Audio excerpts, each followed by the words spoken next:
Hello and welcome to another video and podcast from fantasyfootballscout.co.uk. My name is David and today we are going to continue our series of FPL Scout Report videos where we have a look at new players coming to the Premier League. Sometimes we have a look at players that have switched clubs and on other occasions managers who have come to the Premier League as well. But it is in that bracket of new players that we are operating today because we are going to have a look at the impact that Dominik Szoboszlai is going to have on FPL. And yes, before you ask, I have been practicing that because this is one of the hardest to pronounce and hardest to spell names we've had among new players in the Premier League for quite some time. So at the very least, we already know that what he's definitely going to do in terms of his impact on FPL is going to involve a lot of Googling and a lot of searching on how to spell and pronounce his name.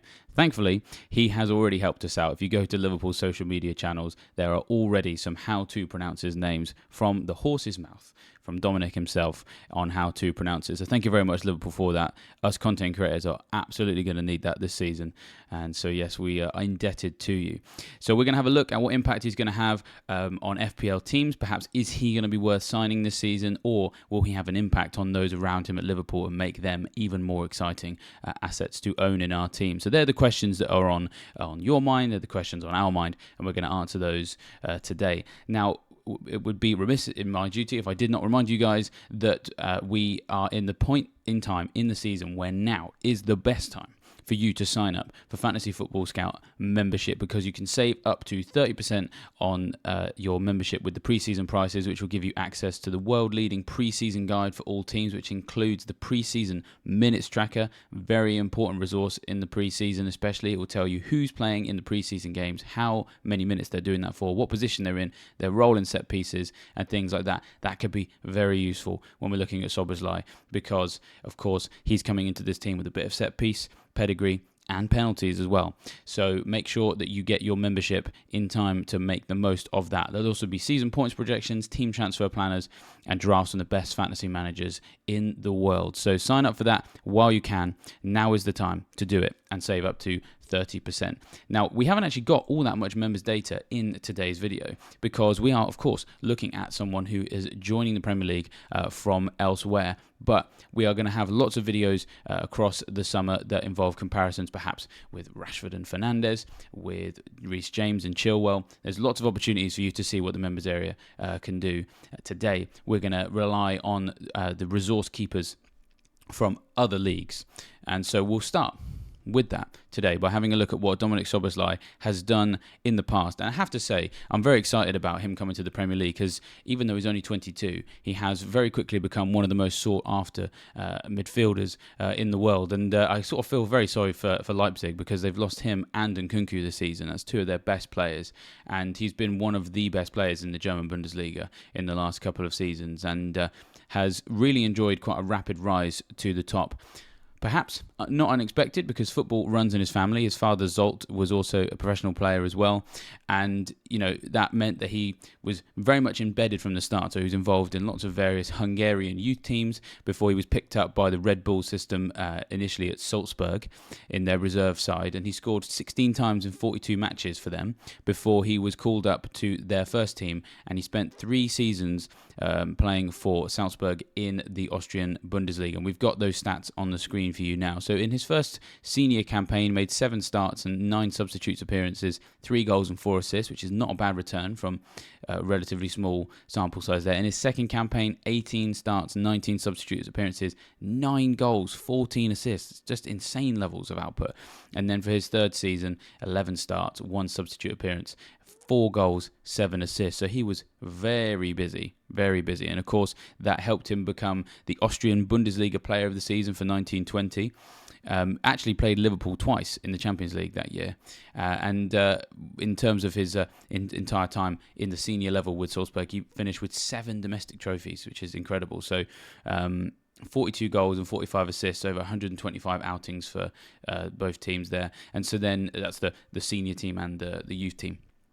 So understandably, a move to Leipzig was on the cards, especially when you consider how the Red Bull system works. So he moved there in December 2020, but had an injury which stopped him being able to have too many more starts than 15 starts for Leipzig and 16 substitute appearances, and unfortunately meant that he also missed Euro 2020 as well for Hungary. He was actually the player that helped them qualify. He got a late winner against Iceland, which helped them make the tournament. And you may remember that Hungary actually gave a very good account of themselves at Euro 2020, which of course happened in 2021. But yes, he did miss that tournament, which is a big shame. However, he did play a big role for Hungary, and many of us might not want to remember this because he helped them do a double over England in the Nations League. He scored a penalty for them to help Hungary beat England 1-0 in Budapest, and then of course was very heavily involved after they absolutely destroyed England at Wembley, their worst home defeat since 1928. So he's not afraid of going to a stadium like Wembley and helping turn over a bit of a giant. So in terms of his club as well, lots of success too. So in fact, he's helped Leipzig get back-to-back DFB Pokal Cup victories, and so that means that he has a streak of winning silverware in every season of his senior career. And in terms of his output, 6 goals and 8 assists in both of his Bundesliga campaigns that he played for Leipzig. So, as I said before, a very highly sought-after player, exactly the sort of high-profile player that Liverpool want to sign as they look to sort of rebuild their midfield especially. And yeah, it's a very exciting time for them. Now, where is he going to play? That is the question. What type of role can he play? So let's have a look at what he's done thus far, and then we'll have a look at how that's going to fit into Liverpool's system. So we are very heavily reliant on WhoScored.com. We love their assessment of players, and those of you who know their website well will know that every player has a strength and a weakness tab with a style of play list as well. And I have to say, Szoboszlai it's incredible. So he's only got one weakness according to WhoScored.com, which is his discipline. So perhaps a player perhaps not unlike Granit Xhaka, you might expect, but the list of strengths is very, very long. We've got crossing as very strong, and then all the other ones, these are all under the banner of strong. Through balls, key passes, passing, dribbling, long shots, direct free kicks, taking set pieces, holding onto the ball, and defensive contribution. I mean, wow. It's just, the list is endless. And in terms of the actual style itself, he likes to do layoffs, he likes to cross, he likes to shoot from distance, and he enjoys a bit of counter-attacking threat. And so all of that has helped him contribute to him boasting some impressive numbers in the Bundesliga. So across his 2 Bundesliga campaigns, just 4 players created more chances per 90 than Szoboszlai, with his total of 2.50. His average shot came from 23.2 yards last season, and only Leroy Sané totaled more from outside the penalty area. So not unlike Bruno Fernandes in the way that he plays, that he likes to be very, very creative and take a lot of shots from outside of the box. And then, according to FB Ref, Szoboszlai ranked first in last season's Bundesliga for shot creating actions per 90, with the league official website profiling him as a throwback to the Portuguese legend that was Manuel Rui Costa. And so the thing about the Bundesliga website is that, we can't attribute this to anybody, but this is just how they profiled him on the official page, which is normally where you'd expect perhaps a little bit of objectivity and a bit of impartiality, but no, they just went all in. An attacking midfielder by trade, Szoboszlai was often deployed in a wider role at Leipzig in 22-23, capable of picking a pass, feinting past opposition players, and finishing with aplomb from all manner of angles. He's a devilishly snug fit for both roles. The Leipzig number 17 is also a real threat from set pieces, drawing comparisons with some of the great European playmakers of yesteryear. So yeah, high praise from insert unnamed Bundesliga website author here. In terms of what we expect him to do at Liverpool, or perhaps maybe where he enjoys playing, he said after he's joined the club, "For me, it doesn't matter where I play. I want to be on the pitch, but of course everybody has their own position. Attacking midfielder as a 10, I can play on both 10s, left, right, on the sides also. I just want to play. I'm a player who can play box to box, quite fast, but not the fastest as I see players here. I have quite a good shot, but I'm not only me, it's the team." And so there's so many different roles that he can play. So we're going to stick up a graphic here now from Transfer Market, which really demonstrates that. And we can see that he is capable of playing left wing, he is capable of playing right wing, he's capable of playing attacking midfielder, a number 10, if you will. He's capable of playing a right mid in a traditional four-man midfield, and he's also capable of playing just a standard centre mid. And when we go back and have a think about those strengths that he has to his game, he has the ability to play number 8 if he wants to, or if the manager wants him to. And in terms of how often he played in these different roles last season, it was on the wings where we saw him more. So he's genuinely two-footed rather than just being, your average football player who's quite good with their weaker foot, but really they've got a stronger one. He is a very, very two-footed player, which means he can play on either side. And so, interestingly, in his first season at Leipzig, he played predominantly on the left. And then in his second season at Leipzig, he played predominantly on the right. And so breaking that down for his 22-23 campaign, it was 3 times he played in central midfield, 3 times he played in attacking midfield as a 10, 7 times he played on the left, then 8 times he played on the right, but as a traditional midfielder rather than a right forward, and then 24 times he played as a right forward, and that is where he was his most effective. So when he was on the left in 7 games, 2 goals, 1 assist. When he was on the right, not as a winger, but just as a right midfielder, no goals, 7 assists. And then when he was a right winger, 8 goals and 5 assists. So very, very productive.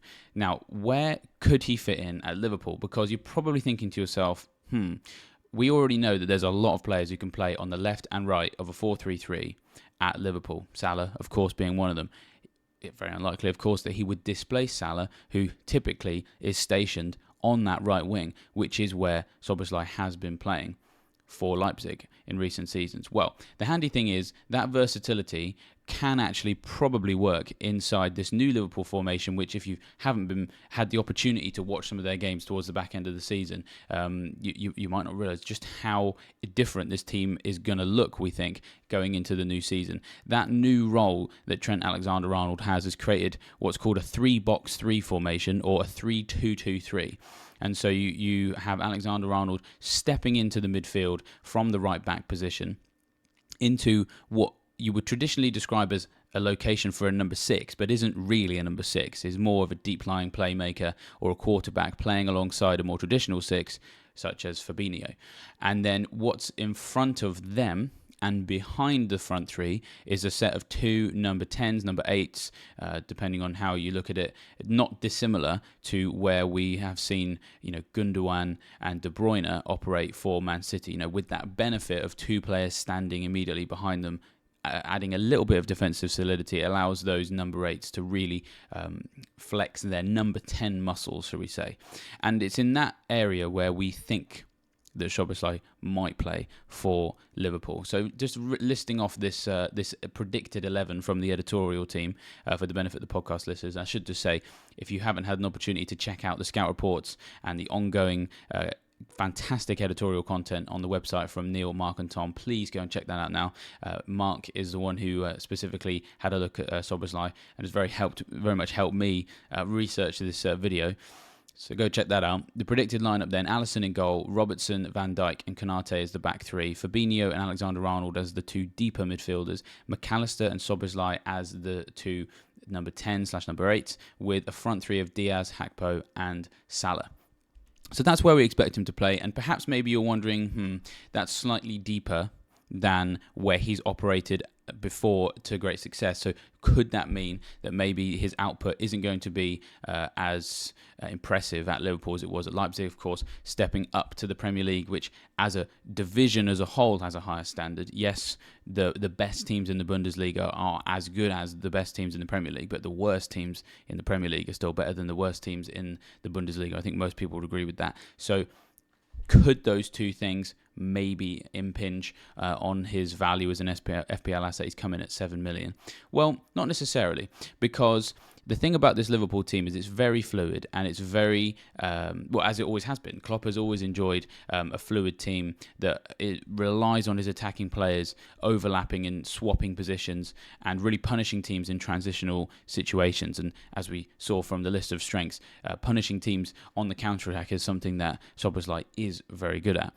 Now, what's really interesting here is that when you look at that layout of players. If Szoboszlai is a player who is minded to move to the right wing from playing that right-sided number 10 position, which he is going to be able to do because he's got that fluid midfield structure behind him that can protect him if he's going to make a run into a different direction, could that mean that we see Salah move from that position into a more central location? They sort of overlap and outnumber the opposition. By pushing Szoboszlai onto the right, Salah can come into the middle, and then you've got Salah and Hakpo potentially on the end of what Szoboszlai can cross. As we've seen already, he loves to cross. And so that's a situation that we could potentially see. And the first thing that I take really from this, we're going to have a look at the conclusions for FPL in just a second, is that it's possible that this could be very, very exciting for Salah by pushing him into a more centre-forwards location, which could really benefit his FPL appeal. In a season where he's 12.5 million, he's not really in many drafts, and there's a few people worried about not having him. Now, they might not necessarily play 3-2-2-3 all the time. A lot of the time, that's what they're looking like when they're in possession as well. We could maybe see a 4-2-3-1, but if we do see a 4-2-3-1, that's also beneficial for Szoboszlai as well, because, as we've already seen, he can play in any position behind the striker, whether that's the left wing, the right wing, or number 10. You'd imagine that in that situation, maybe Salah could be the centre forward and Szoboszlai could be on the right-hand side, or alternatively, Salah could be on the right-hand side behind a Hakpo or a Jota, and then maybe Szoboszlai can play at number 10. Now, we also have to consider his set-piece credentials as well. He has very good delivery from set pieces, and so we are maybe going to have to check out pre-season to see what impact that does have on Trent Alexander-Arnold, because he largely has a bit of a monopoly over the set pieces, and that is a big part of why he's been priced at 8 million. It's a big part of why people are prepared to pay 8 million for Trent. If we're seeing in pre-season that Szoboszlai is taking a lot of set pieces away from him, could that mean we maybe have a Trent Alexander-Arnold who's maybe not quite worth the 8 million that we thought he was? So do keep an eye on that as well. And I should just say, just broadly on all of what we've discussed there about how he could fit into Liverpool, the best place for you to find the answer to those questions in the preseason is, of course, that preseason minutes tracker. That's going to show you how many minutes he's playing. It's going to show you what position he's playing in. It's going to show you what role he's having in the set pieces. And the best way to get all of that information, rather than just the little snippets, is, of course, to sign up to Fantasy Football Scout membership. So make sure you do that. Now, let's bring this all to a bit of a conclusion and have a quick discussion about whether or not we feel that there is enough here to convince us that Szoboszlai is going to be worth having in our FPL teams this season.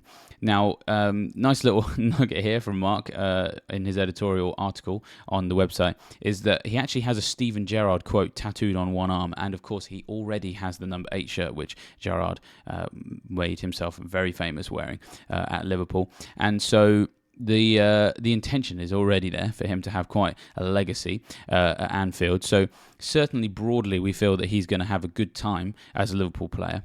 But at the moment, probably a time of caution as to whether or not we jump straight into owning him for a couple of reasons. Now, first, let's have a look at a quote from Jurgen Klopp, who said that Dominik is still a very young player.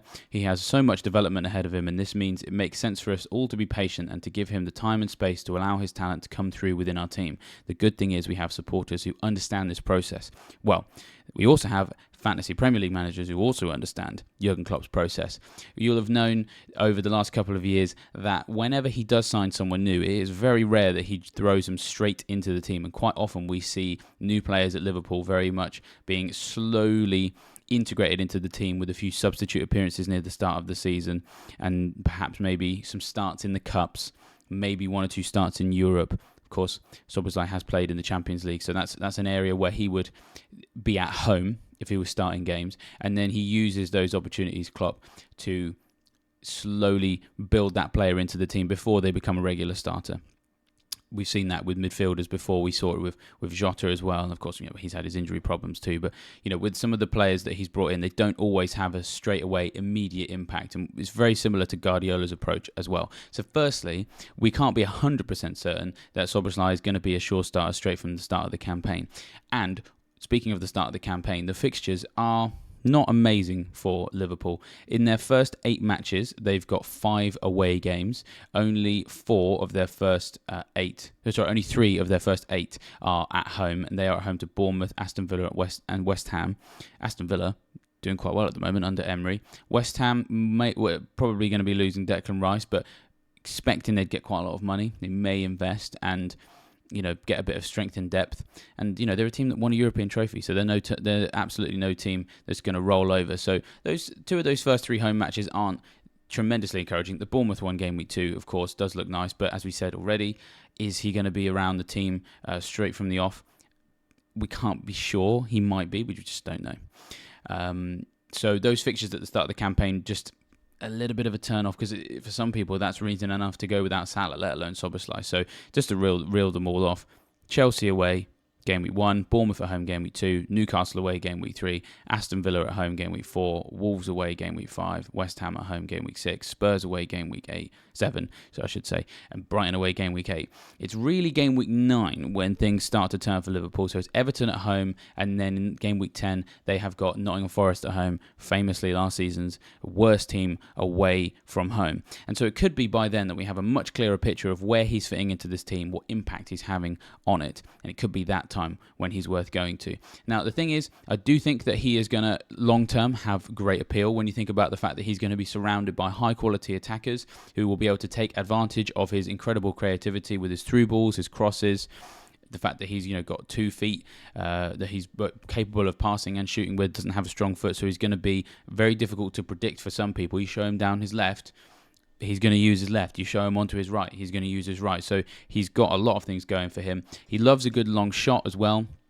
And so, as I said, broad comparisons with Bruno Fernandes, who came into the Premier League and did very well, for example, involved in free kicks. So there could be a time when we are opting for him to benefit from situations where previously we were opting for Alexander-Arnold as well. So there's a lot going for him.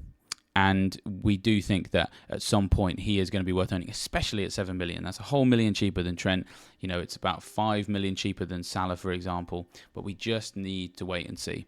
Finally, I suppose the important thing to look at is what impact he has on those around him. And so I think that the most immediate impact we're going to see is him bringing all of those things to the team, helping those around him. And eventually we'll get to a stage, once he's bedded in and the fixtures look really nice, where I do think that him being in the team is going to be better for Salah, especially because of what we looked at in terms of that positioning for him, where he could play as a number 10 who pushes out to the right, which then pushes Salah into the middle and puts Salah into more dangerous areas to get big chances, high XG opportunities, and more options, basically, to be near goal and get goals and assists. So I think that could be where we start to see him have his first impact.